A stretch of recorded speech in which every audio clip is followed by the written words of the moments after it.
Hello दोस्तों, मैं विकास कुमार आपका स्वागत करता हूं आपका अपने चैनल विकास इंस्टीट्यूट में। मैंने पिछले क्लास में बिहार दरोगा का भारतीय अर्थव्यवस्था के बारे में बताया था और एक क्लास से इसके पहले हुआ है और आज मेरा दूसरा क्लास है। और जो भी स्टूडेंट ने मेरे पहले वाले वीडियो नहीं देखे हैं तो आप प्लेलिस्ट में जाकर देख सकते हैं। तो आज का मेरा क्वेश्चन है, भारतीय पूंजी बाजार में पूंजी की प्रमुख स्रोत क्या है? तो अंश पूंजी एवं ग्रहण पत्र। सेबी के अध्यक्ष का कार्यकाल कितना होता है? 3 वर्ष या 65 वर्ष की आयु जो पहले हो। सेबी अध्यक्ष किसके द्वारा नामित विशिष्ट योग्यता प्राप्त व्यक्तित्व होता है? केंद्र सरकार द्वारा। सेबी का मुख्यालय कहाँ है? मुंबई में। शेयर बाजार की बैठक में सदस्यों के मताधिकार संबंधी नियम बनाने तथा उसे संशोधित करने का अधिकार सेबी के पास है। किसके पास है? सेबी के पास है। राष्ट्रीय शेयर बाजार नेशनल स्टॉक एक्सचेंज की स्थापना किस समिति की सिफारिश पर की गई थी? तो शेरवानी समिति 1991। राष्ट्रीय शेयर बाजार शेयर के सूचकांक का आधार वर्ष 1983 से 84 था। राष्ट्रीय शेयर बाजार का मुख्यालय कहाँ है? तो वर्ली या मुंबई में। राष्ट्रीय स्टॉक एक्सचेंज का शेयर मूल्य सूचकांक प्रारंभ किस नाम से जाना जाता है? NSE 50। बम्बई स्टॉक एक्सचेंज की स्थापना 1875 में हुई। बम्बई स्टॉक एक्सचेंज संवेदी शेयर सूचकांक किस नाम से जानते हैं? तो BSE Senex. Bombay stock exchange के समान शेयर मूल्य सूचकांक को किस नाम से जानते थे? BSE 200। बम्बई स्टॉक एक्सचेंज के समान शेयर मूल्य सूचकांक BSE 200 है। भी डॉलर में सूचकांक है, यानी कि डॉलर सूचकांक क्या होता है? तो डॉलेक्स। भारतीय मुद्रा गतिविधि व साख ऋण का नियम करता है रिजर्व बैंक, जिसको बोलते हैं RBI। सबसे बड़ा बैंक रिजर्व बैंक, बैंकों का बैंक जिसको बोलते हैं। भारतीय मुद्रा बाजार में केंद्रीय स्थान स्थित है रिजर्व बैंक। भारतीय करेंसी नोटों का निगमन किसके उत्तरदायित्व होता है? Reserve bank. भारत में सरकार के बैंकर के रूप में कार्य करता है रिजर्व बैंक। शेयर बाजार को मान्यता प्रदान करने का अधिकार किसे प्राप्त है? तो सेबी को। किसे प्राप्त है? सेबी को प्राप्त है। भारत में बैंकों का बैंक के रूप में कौन कार्य करता है? तो ये रिजर्व बैंक। कौन कार्य करता है? रिजर्व बैंक बैंकों का बैंकर है। भारत में विदेशी विनिमय का नियंत्रण रिजर्व बैंक करता है। भारत में वित्तीय आंकड़ों का संग्रह रिजर्व बैंक करता है। भारत पूंजी बाजार में विनिमय करने की वैधानिक शक्ति वर्तमान में सेबी के प्राप्त है। मुद्रा बाजार में प्रतिबंधात्मक नियंत्रण लगाने का अधिकार किसे प्राप्त है? रिजर्व बैंक को।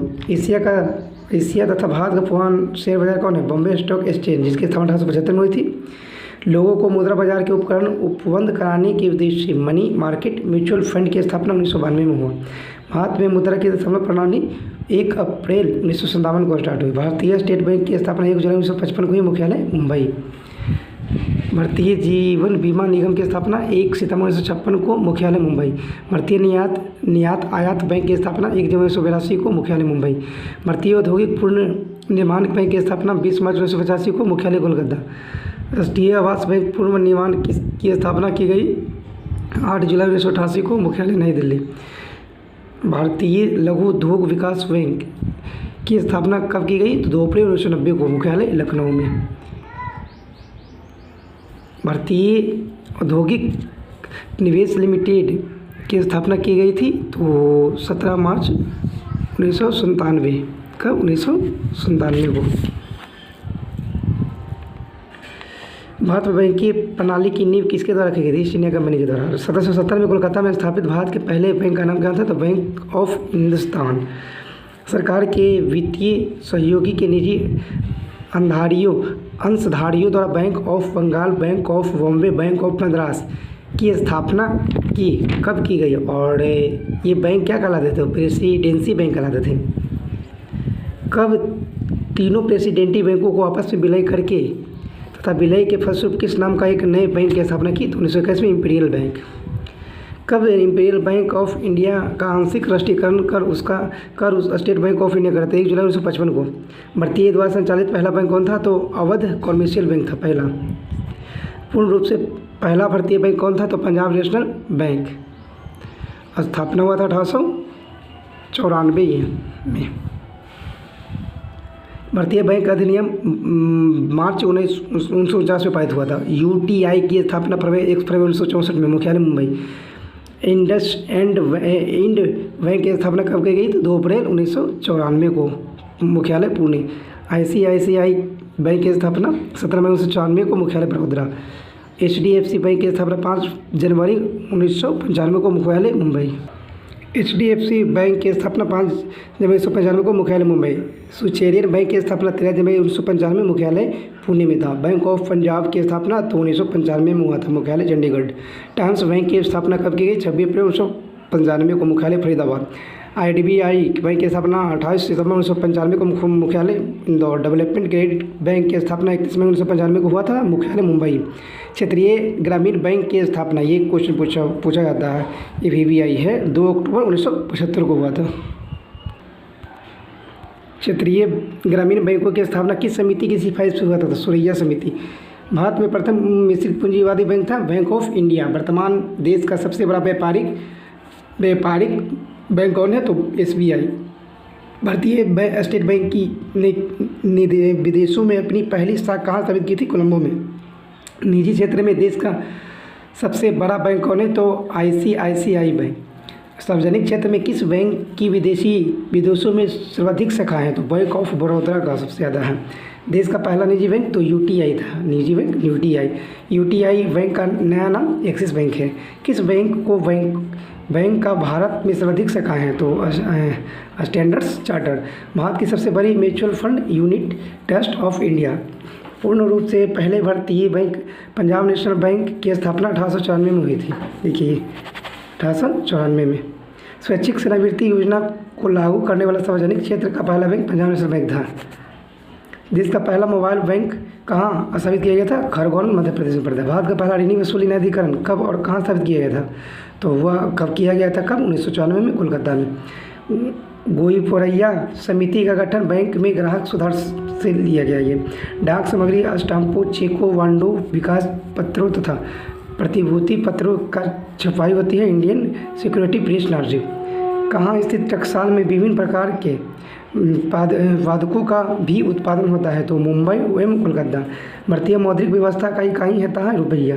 1 रुपये में कागजी नोट पर मुद्रण का अधिकार होता है केंद्रीय वित्त मंत्रालय का।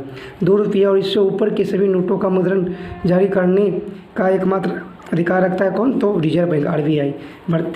भारत की वर्तमान मौद्रिक व्यवस्था जिसके अंतर्गत 1 रुपया में सिक्कों या नोटों व छोटे सिक्कों को छोड़कर विभिन्न मूल्यों की करेंसी नोटों और सिक्कों जारी करना भी शामिल है, वह संपूर्ण प्रबंधन कौन करता है? तो रिजर्व बैंक ऑफ इंडिया, जो सबसे बड़ा बैंक है, बैंकों का bank RBI।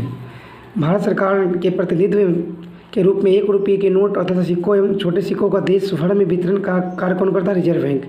Reserve bank of India ने करेंसी नोटों पर निर्गम की वर्तमान न्यूनतम आरक्षित प्रणाली कब अपनाई? 1957 में। केंद्रीय सरकार में सर्वाधिक निवल राजस्व की प्राप्ति किस प्रकार हुआ? सीमा शुल्क में। कर ढांचे में सुधार के लिए सुझाव देने के लिए 1991 में किस समिति का गठन किया? तो चलैया समिति। किस समिति ने छोटे व्यापारी के लिए स्मृत आयकर योजना सिफारिश की? चलैया समिति। किस समिति ने गैर कृषकों में 25,000 रुपये से अधिक वार्षिक आय पर आयकर लगाने की संमति दी? चलैया समिति में। वैट, जिसको बोलते हैं वैल्यू एडेड टैक्स, का शाब्दिक अर्थ होता है मूल्य सम्मिलित करने के बाद कर। वैट लगाने की सिफारिश किस समिति ने दी थी? तो लक्ष्मीकांत समिति, वैट। भारत में निजी क्षेत्रों का सबसे बड़ा व्यवसायी कौन है? तो कृषि है। कृषि से भारत में कुल कितनी आय का कितना भाग प्राप्त होता है? 1/4 कृषि से। किसान कॉल सेंटर तथा कृषि चैनल का उद्घाटन 2004 में हुआ था नई दिल्ली से। राष्ट्रीय कृषि बीमा योजना कब शुरू हुई? अक्टूबर 1999 में। राष्ट्रीय वन आयोग का गठन 2003 में हुआ था, वन आयोग का गठन। हरित क्रांति के पिता नॉर्मन बोरलॉग को बोलते हैं। डॉक्टर नॉर्मन बोरलॉग के अतिरिक्त किस भारतीय वैज्ञानिक को भी भारत का हरित क्रांति का श्रेय जाता है? तो SS स्वामीनाथन, ये भारत के थे, वो थे नहीं कि वो नॉर्मल लोग थे जो अतिरिक्त थे, मतलब वो राष्ट्रीय आयोग का गठन, जो हरित क्रांति के पिता बोले जाते, ये वो कहीं और के थे मगर ये भारतीय थे। किस क्षेत्र में खाद्य तेल और तिलहन उत्पादन की तीव्र वृद्धि लाने के लिए उपनाम दिया था? पीली क्रांति। एवरग्रीन रेवोल्यूशन का तात्पर्य क्या? द्वितीय हरित क्रांति। राष्ट्रीय किसान आयोग का गठन किया गया था जनवरी 2004 में। किसान आयोग का गठन। राष्ट्रीय किसान आयोग का मुख्यालय नई दिल्ली में। राष्ट्रीय किसान आयोग के प्रथम अध्यक्ष तो सोमपाल शास्त्री जी थे। किसान क्रेडिट कार्ड योजना 1998 में प्रारंभ हुआ? किसान क्रेडिट कार्ड योजना 1998 में प्रारंभ हुआ। राष्ट्रीय बागवानी मिशन कब प्रारंभ हुआ? 5 मई 2005 में। राष्ट्रीय वॉश मिशन किस वित्तीय वर्ष में प्रारंभ की गई थी? 2006 से 7 में। राष्ट्रीय खाद्य सुरक्षा मिशन किस वित्तीय वर्ष में शुरू हुई? 2007-8 में।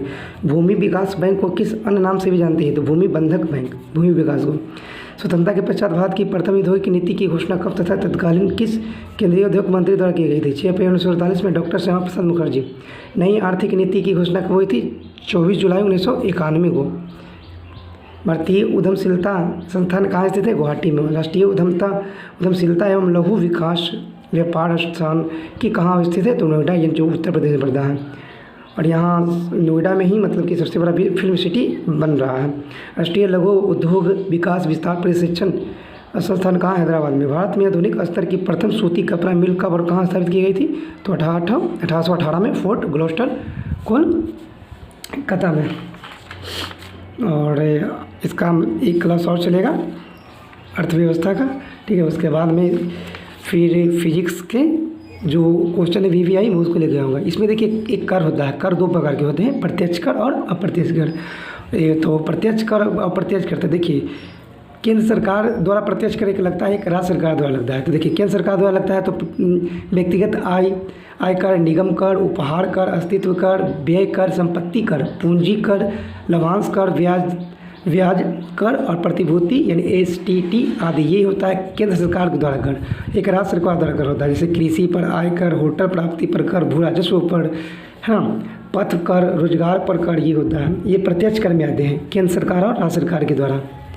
अब अप्रत्यक्ष कर में आइए, तो अप्रत्यक्ष कर में भी केंद्र सरकार द्वारा प्रत्यक्ष कर होता है, एक राज्य सरकार द्वारा अप्रत्यक्ष कर होता है। तो अप्रत्यक्ष कर में देखिए क्या होता है, ये पूछता है क्वेश्चन। सीमा शुल्क अप्रत्यक्ष कर में है जो केंद्र सरकार द्वारा लगाते हैं। केंद्रीय शुल्क अप्रत्यक्ष कर है जो केंद्र सरकार द्वारा लगाते हैं। केंद्रीय बिक्री सेवा कर, ये सब अप्रत्यक्ष कर है जो केंद्र सरकार द्वारा लगाते हैं। और राज्य सरकार द्वारा जो अप्रत्यक्ष कर लगता है उसको देखिए बिक्री कर, ठीक है, व्यापार कर एवं पंजीयन शुल्क, राज्य उत्पाद शुल्क, वाहनों पर कर, विज्ञापन पर कर, प्रवेश कर, शिक्षा उपकरण, सट्टेबाजी पर कर, डीजल पेट्रोलियम पर कर, है ना। मूल्य वर्धित का VAT सबसे पहले हरियाणा में और सबसे अंत में उत्तर प्रदेश में लागू हुआ था। अभी VAT के बारे में भी बताई थी ना, वैल्यू के बारे में, ठीक है। और आपको पता है कि जो GST लागू हुआ था सबसे पहले 1 जुलाई 2017 को वस्तु सेवा की व्यवस्था में लागू हुआ था, और 8 सितंबर 2016 को अधिसूची 101वें स्थान संशोधन में GST में लागू हुआ भारत में, ठीक है। और कृषि पर भी लगता है, ठीक है। तो आज मैं आपको इतना ही बताऊंगा, उसके बाद में इसका नेक्स्ट कराऊंगा। ओके फ्रेंड्स, धन्यवाद।